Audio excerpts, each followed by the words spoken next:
l'Université générale l'enseignement compté de son fainéant, c'était d'expliquer aux étudiants une page de l'histoire économique de notre pays.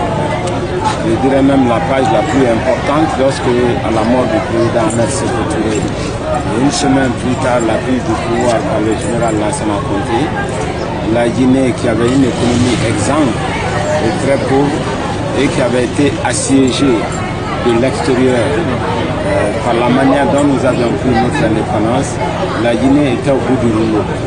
Donc il était temps de changer de paradigme, de changer de système économique, de quitter l'économie socialiste planifiée, centralisée, vers une économie libérale, une économie de marché comme le reste du monde. L'une des grandes leçons du XXe siècle, c'est qu'aucun pays socialiste ne s'en est tiré réellement. Et les deux leaders de l'époque, l'Union des républiques socialistes soviétiques et la Chine, tout le monde a fait sa mutation pour aller vers l'économie de marché. C'est parce que les hypothèses de base n'étaient pas correctes. Mais le cas guinéen, ça a été accentué par le fait que la Guinée a été sous embargo politique, économique et diplomatique pendant très longtemps. Donc il était temps. Comment est-ce que notre économie a changé de cap? Par le biais d'un grand plan de réforme économique qu'on a appelé à l'époque la réforme économique et monétaire et financière. Cette réforme était épaulée par les institutions de Bretton Woods dans le cadre d'un programme d'ajustement structurel. Donc devant les étudiants, j'ai campé les conditions de l'indépendance et l'orientation socialiste de la Guinée. Et en même temps, comment la Guinée s'est retournée vers une économie de marché. L'ajustement structurel, c'était une occasion de la revisiter comme étant la somme de l'ajustement, c'est-à-dire la réduction de la demande globale d'une part et l'augmentation de l'offre par des changements de structure d'autre part.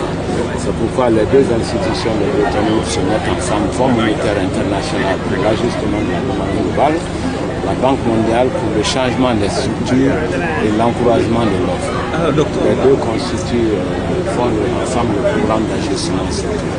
Ça nous a permis de passer en revue les 10 mesures clés qui ont permis à l'économie guinéenne de changer de cap. Ces 10 mesures clés, dont 5 constituent des mesures monétaires. Ensuite, il y avait des mesures qui concernent les entreprises publiques, commerciales et industrielles. Il y avait les mesures qui concernent la fonction publique, les mesures qui concernent la politique budgétaire. Parce qu'il faut connaître l'histoire économique de son pays. J'ai été sollicité d'abord par les étudiants de Cancan, une promotion sortante qui s'intéressait à ce sujet.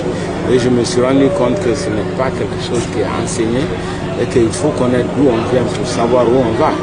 Connaître les grands défis de l'économie en ce moment-là. Et vous avez vu, nous avions à l'époque des problèmes sur les entreprises publiques, elles n'ont pas encore disparu.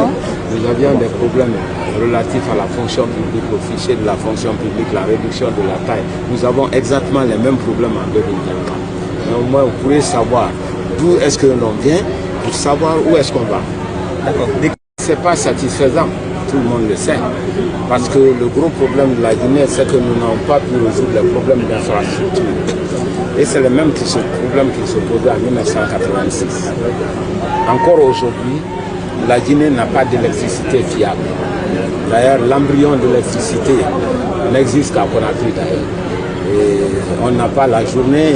Or, il faut savoir très bien que l'électricité est un facteur de travail. Quand on parle d'électricité, c'est 24 heures sur 24. Elle est plus utile le jour que la nuit, parce que c'est avec cela qu'on travaille. Il n'y a pas d'électricité, nous avons des pénuries d'eau, il n'y a pas suffisamment de bonne eau. Ne serait-ce que ces 3 éléments d'infrastructure, si ces éléments n'existent pas dans un pays, ce pays n'a aucune chance. Pourquoi? Parce qu'on ne peut pas créer de nouvelles entreprises en grande quantité. Et comme je l'ai dit tout à l'heure, le chômage des jeunes, c'est quoi? C'est la somme des travailleurs des projets avortés.